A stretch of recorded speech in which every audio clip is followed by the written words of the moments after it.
Welcome to another episode of Quick Hits with Ben Treadway. Today I'm joined by Corey Shelton, SVP of Marketing over at Atlantic Coast Mortgage. How's it going today? Going good. Thanks for having me, Ben.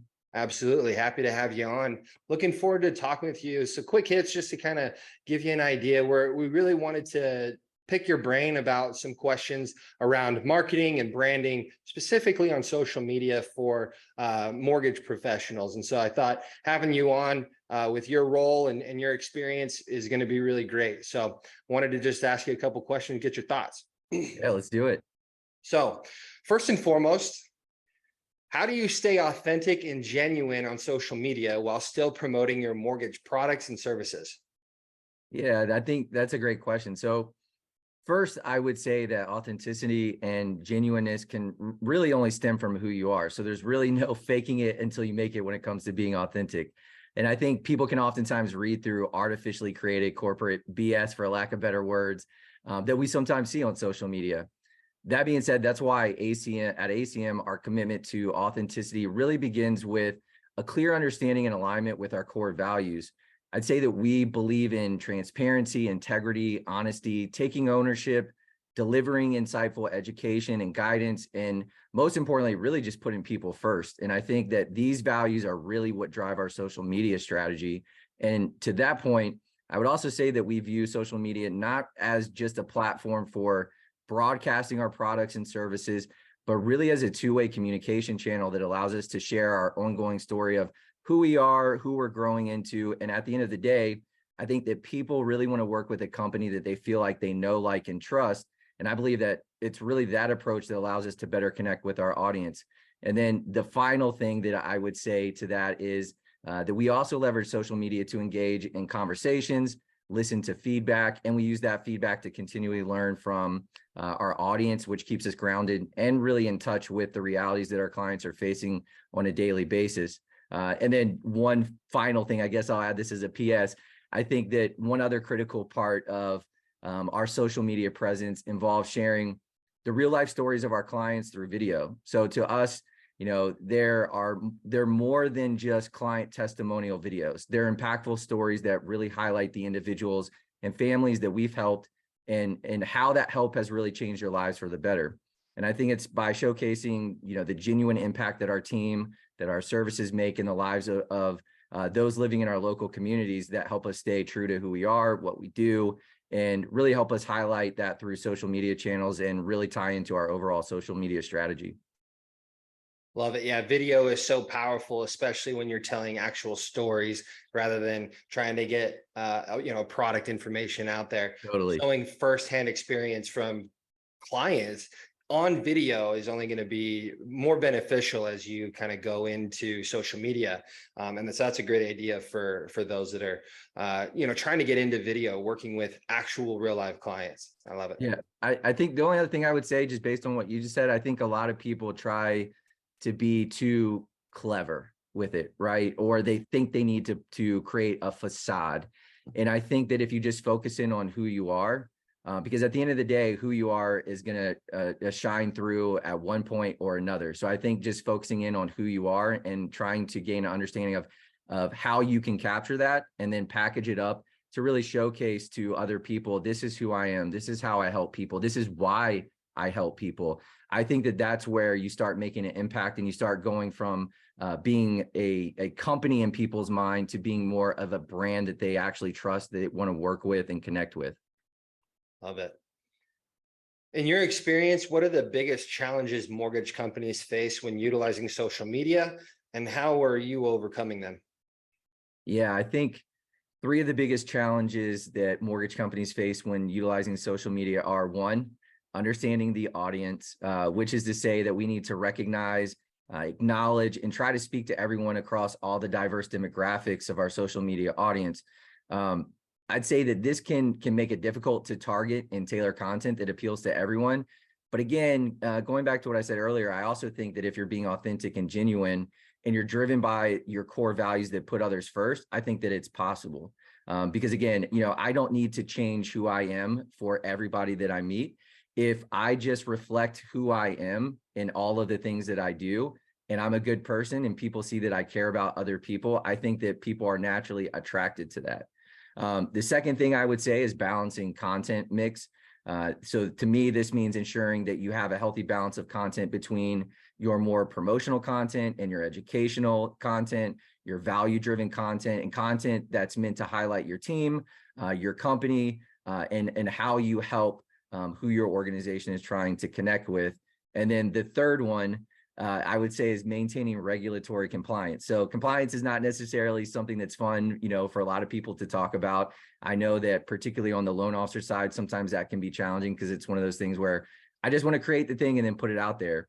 But being that the mortgage industry is heavily regulated, we need to ensure that all communications are compliant, which, to me means making sure that really we're being honest and not misleading. I think that if you can make that mental shift between I need to be compliant to I just want to be honest and forthcoming with my audience, I think it changes the perspective that maybe some people have around how trying to negotiate or deal with compliance can sometimes be challenging, which is true.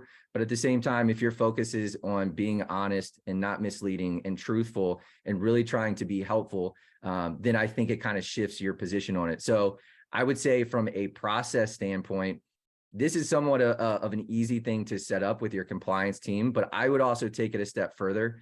I think that another crucial step to that is really actually building a relationship with your compliance team.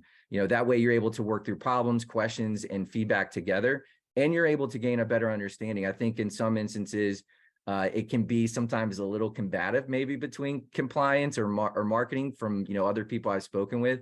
But I think once you start building relationships with people, and this kind of goes back to the underlying theme of everything that I'm saying, which is really just putting people first.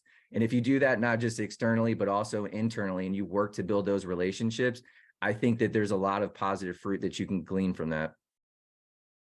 Yeah, when you think about, I like what you said about staying honest rather than thinking it's compliance, and Right. and that's what it is, right? The more honest you are, the better relationships you're going to build.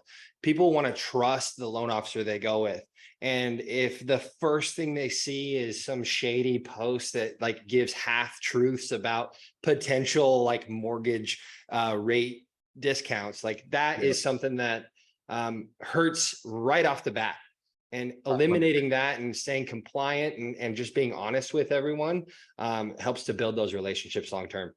100%. And, I'd even say there's nothing wrong with showing in that example, say you were to show a rate with discounted points. There's nothing wrong with that. The key to it, though, is being forthcoming and honest about that of, hey, here's the rate I'm showing you based on one discount point.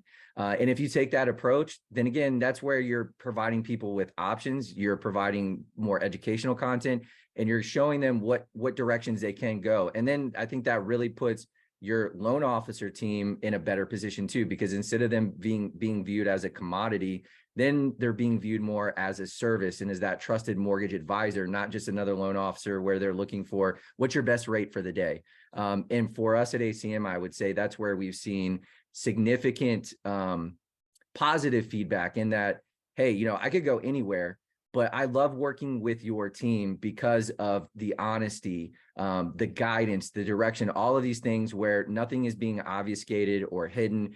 You're putting everything out there for me to see. You're helping me understand it. It's not this difficult technical mortgage industry jargon and lingo. It's breaking those things down and meeting people where they're at, and then just providing them with options. Quick curveball for you. Last question. What are your thoughts on IG Threads, and do you think loan officers should be using it? So we just started looking at IG Threads. We're about to post our first post, I think today. I think that it's interesting, and I'm interested to see how that impacts that community, being that it's connected to Instagram. Obviously, it's kind of being purported as a Twitter killer. I don't know that that'll be the case, because I think once people find a platform that they're comfortable with, trying to move over to something new can be challenging, which isn't to say that people aren't going to adopt it. I think that no matter what, people will adopt it. I'm also interested to see how people react differently to that, where it is more text-based versus the more visual focus that Instagram or Facebook have. So it's difficult to kind of predict where it's going to go, but I'm definitely excited to see where they take that, because I think that kind of where they're at right now is just their initial offering, and I'm pretty sure they have a lot more things that they're going to be working on to add additional value, maybe beyond what Twitter offers right now. Yeah, my first impression is it seems like a fun platform. Yeah, Definitely not a complete platform. There's definitely some things that are going to be added in the future, and I think it'll only add to the benefit of the platform itself. I totally. think for a loan officer, IG Threads is a good option, but not necessary. If you're feeling comfortable on Instagram and Facebook and engaging with your audience there and posting good, solid content and seeing results, stay with and master your craft where you are before trying to adopt a new platform and totally change your strategy around it. I completely agree with that. I would kind of bucket the IG Threads conversation into two different categories. One would be on the corporate side, which is a no-brainer, just adding that into your social media strategy. I think, at least at this point in time, with what they're offering, is fairly, straightforward. On the loan officer side, I completely agree with you. My background's in web development originally, before I kind of took the role that I have right now a long time ago. And there's a thing called technical debt, right? Or scope creep. And it's one of those things where you only have but so much bandwidth, whether you're a team, and especially if you're an individual. And to your point, which I agree with 100%, is if you're struggling to get into social media, Threads may not be the best place to start off with. I would probably start where there's a larger audience, where you can focus more of your time, attention, and energy on, such as Instagram, Facebook, LinkedIn, etc. And then maybe moving over to there. If you're somebody where you're like, hey, I already have all those platforms dialed in, and I have a clear system and process that streamlines everything, that makes me more efficient, more effective with it, then sure, go ahead and add in Threads to your social strategy. But I think that a lot of times people get overwhelmed by all of the choices that they have. They kind of get that paralysis by analysis, right?